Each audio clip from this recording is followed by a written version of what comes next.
दोस्तों, आशा करता हूँ कि आप सब बहुत अच्छे होंगे।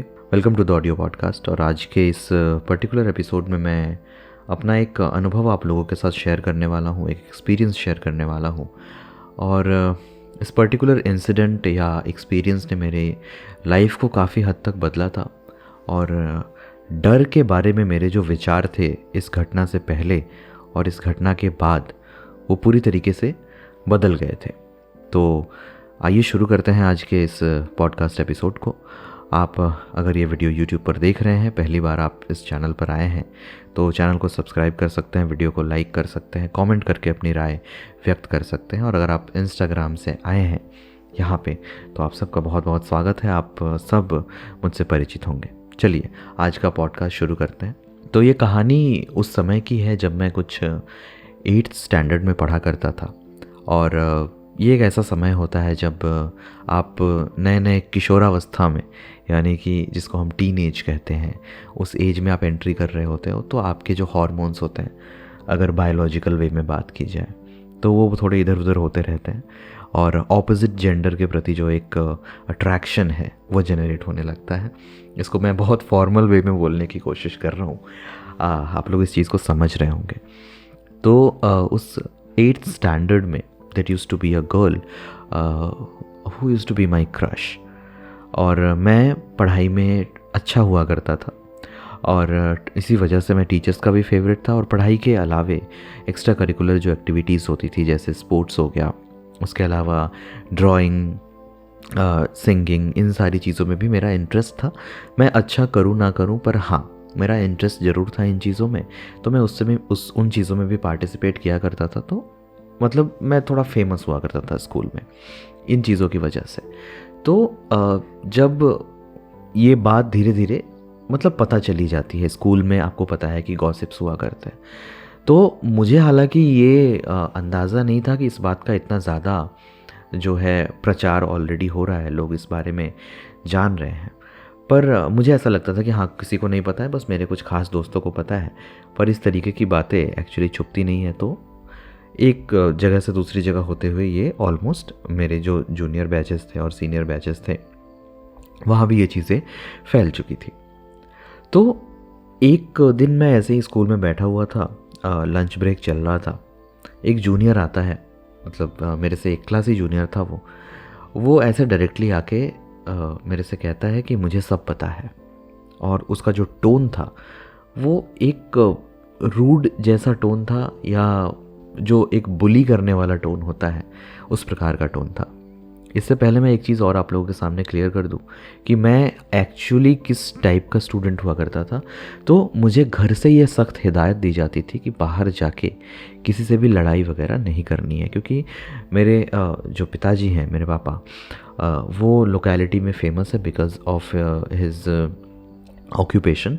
तो लोग जानते हैं उनको। तो अगर मैं ऐसी कोई भी घटना घटित करता या मैं किसी ऐसी चीज़ों में अगर जुड़ा हुआ रहता, तो शायद वो खबर मेरे पिताजी तक पहुंच सकती थी। तो इस वजह से मैं थोड़ा सा ज़्यादा कॉन्शियस रहा करता था अपने इमेज के प्रति, या मैं क्या काम कर रहा हूँ बाहर जाके, किसके साथ बातें कर रहा हूँ, किस फ्रेंड सर्कल में घूम रहा हूँ, इन चीज़ों के प्रति तो मैं थोड़ा सा कॉन्शियस रहा करता था। अब इसको आप जिस वे में जज करना चाहे कर सकते हैं, पर मेरी स्थिति ऐसी थी कि मैं अफोर्ड नहीं कर सकता था कि बाहर जाके मैं किसी भी प्रकार का, चाहे उसमें मेरा हाथ हो या ना हो, गलत चीज़ों में मैं ना रहूं, ऐसी मुझे हिदायत दी गई थी। And I used to be this very obedient student and very obedient son as well. तो जब उस बंदे ने मुझसे आके ये टोन में ये चीज़ कही, तो मुझे पहले तो शॉक लगा कि पहली बात तो ये किस टोन में मेरे से बात कर रहा है। देन मैंने उससे पूछा कि क्या पता है, बताओ। देन ही सेड कि मुझे सब पता है कि आपका और उनका, उस लड़की का क्या चल रहा है। मैंने बोला क्या चल रहा है? तो ही वॉज लाइक कि नहीं, मुझे सब पता है और मैं टीचर्स को जाके बोल दूंगा कि ऐसी ऐसी चीज़ें चल रही है, आप ऐसा ऐसा करते हो। एंड अभी शायद ये चीज़ इतना बड़े होने के बाद अभी शायद मेक सेंस ना करे, बट आप सोचिए एक क्लास 8-9 का बंदा, उसको अगर जाके इस तरीके की बात की जाए, और स्पेशली जब वो लड़का एक पढ़ने वाला लड़का है और वो इन चीज़ों में नहीं रहता है। मैं एक तरह से समझो मैं नर्ड हुआ करता था। मुझे बाहरी चीज़ों से ज़्यादा मेरा परिचय भी नहीं था। मैं स्कूल जाता था, पढ़ाई करता था, वापस आता था, इस प्रकार का बच्चा था मैं। तो जब वो लड़का आके मुझसे इस तरीके की इस टोन में मेरे से ये बात कहता है कि मैं जाके टीचर्स को ये सब बता दूंगा कि आप ये कर रहे हो, और मैं बाहर जाके भी सबको बता दूंगा कि ऐसी ऐसी चीज़ है, तो ये सुन के मुझे अचानक से बड़ा डर लगा। और एक ही सेकंड में मेरे मतलब एक इमेजिनेशन में वो चीज़ घूम गई कि अगर टीचर्स को ये बात पता चलेगी तो हो ना हो कल होके घर तक भी ये बात पहुंच जाएगी। और ये सोचकर मैं बहुत ज़्यादा डर लगा उस टाइम पे। तो उस समय तो मैंने बस उससे रिक्वेस्ट किया कि नहीं भाई, ऐसा ऐसा कुछ नहीं है पहली बात तो, और दूसरी चीज़ कि आप ऐसा ना कहें, ऐसा कहने से मतलब कोई फ़ायदा नहीं होने वाला है। मैं थोड़ा सा फर्म टोन में ही मैंने बोलने की कोशिश की। मैंने ये जाहिर नहीं होने दिया कि हाँ भाई मैं डरा हुआ हूँ। तो उसके बाद ये जो सिलसिला था, मुझे लगा कि ये यहीं पर ख़त्म हो गया है, पर इसके बाद एक सिलसिला शुरू हुआ जो कि बहुत अजीब था। अजीब इस सेंस में था कि अब वो लड़का जब भी मुझे देखता तो वो मुझे एक स्माइल देता था, एक ईविल टाइप की स्माइल देता था। ऐसा लगता था कि मतलब वो ये दिखाने की कोशिश करता था कि I am dominating you on some level, तुम मेरे से दब के रहो। वो एक तरीके से वो मुझे बुली कर रहा था। और जब मैं उसे स्माइल बैक नहीं करता, या उसको अगर ऐसा लगने लगता, मैं उसे अगर इग्नोर करता, उसे अच्छा लगता था कि मैं उसे अटेंशन दे रहा हूँ, डरने का हो या जो भी हो। और जब मैं उसको अटेंशन नहीं देता था तो वो वापस आके मुझसे वही सारी चीज़ें कहता था, ये चीज़ें मैं जाके कह दूंगा। और इस वजह से ऑलमोस्ट 1 सप्ताह तक मेरा जो एक मेंटल पीस है वो काफ़ी ज़्यादा डिस्टर्ब रहा। और मैं क्या कहूँ, एक तो इन चीज़ों में मैं रहता नहीं था, तो मेरा जो माइंड है वो इस तरफ काम किया ही नहीं करता था। मुझे एक बार को भी ये नहीं लगा कि मैं अपने दोस्तों के साथ ये चीज़ शेयर करूं, ताकि मैं नहीं तो कम से कम वो लोग जाके उससे बात करें, और बात करने के बाद कोई एक सल्यूशन जो है वो निकले। मैंने किसी से ये बात शेयर नहीं की। 6 दिन 7 दिन तक लगातार मैं ये चीज़ें झेलता रहा, और पता नहीं क्यों अब मुझे ये चीज़ें काफ़ी स्टूपिड लगती है कि मेरे पास 100 तरीके से इस चीज़ को कन्फ्रंट करने का, लेकिन उस मोमेंट पे पता नहीं क्यों मुझे कोई भी तरीका पता चला ही नहीं। मैं बस डरा हुआ था। लगातार 7 दिन 8 दिन होने के बाद एक दिन मैं वापस पहले दिन की तरह ही क्लास में बैठा हुआ था। वो बंदा आता है और फिर मुझसे बुली करने के अंदाज में यही चीज़ें कहता है।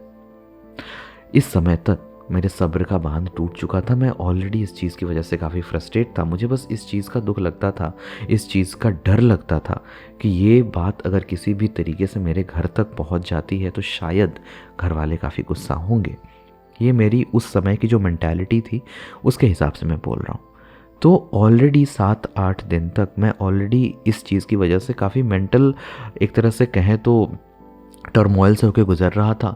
एक बहुत ज़्यादा प्रेशर डेवलप हो रहा था मेरे दिमाग पे। तो उस दिन वो बंदा आके फिर से वही सारी चीज़ें दोहराने लगा कि मैं कह दूंगा, मैं ये कर दूंगा, मैं वो कर दूंगा।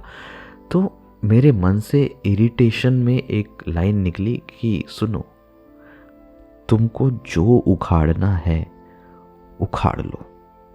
मैंने लिटरली, मुझे आज तक याद है कि मैंने एग्जैक्टली यही लाइन यूज़ कर दी थी कि आपको जो उखाड़ना है, तुमको जो उखाड़ना है उखाड़ लो। तो उसने कहा मैं अभी जा रहा हूँ। मैं बोला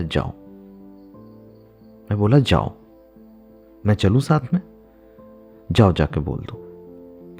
और ये मेरी लाइफ का एक बहुत बड़ा रियलाइजेशन था कि डर से आप जितना डरोगे ना, डराने वाला आपको उतना और डराएगा। आगे चलकर हालांकि ये जो बात थी ये काफ़ी जगह मैंने और पढ़ी भी, कुछ मूवीज़ में मैंने सुनी भी, पर ये मेरी लाइफ का एक बहुत बड़ा रियलाइजेशन था कि कभी किसी से इतना नहीं डरना चाहिए कि आपकी मेंटल पीस और आपका हेल्थ और आपका जो एक कहता है ना, आपका लाइफ एक नेगेटिव तरीके से प्रभावित हो। कोई भी डर इतना बड़ा नहीं होता कि आपको इतना ज़्यादा परेशान करे। आप डर से डरते हो, इसलिए वो डर आपको और डराता है, और आप जितना डरोगे वो डर उतना आपको और डराएगा। एक वो दिन है और एक आज का दिन है। उसके बाद किसी ने मुझे इस चीज़ को लेकर परेशान नहीं किया, और उस लड़के ने मेरे से बात तक करना बंद कर दिया। अब वो मुझे देखता तो ढंग से बात किया करता था। तो एक रियलाइजेशन मुझे हुआ, और ये चीज़ मुझे लाइफ में आगे जाकर भी काफ़ी काम आई। उसके बाद से मैंने डरना बंद कर दिया। कोई मुझे आके कुछ कहता है, कोई धमकाता है, कोई बुरी बात कहता है, आई एम लाइक ओके, जिस टाइम पे जो चीज़ होगा उस टाइम पर वो देख ली जाएगी, पर मैं उससे डर के लाइफ को जीना तो कम से कम नहीं छोड़ूंगा। तो बस ये छोटी सी कहानी थी, और कितना आप लोग रिलेट कर पाए हो नहीं पता मुझे, पर एक अगर 8th क्लास के बच्चे के पर्सपेक्टिव से आप सोच के देखो तो आप ज़रूर रिलेट कर पाओगे। और मैं आपसे यही रिक्वेस्ट करूँगा कि कभी बहुत ज़्यादा डरा मत कीजिए।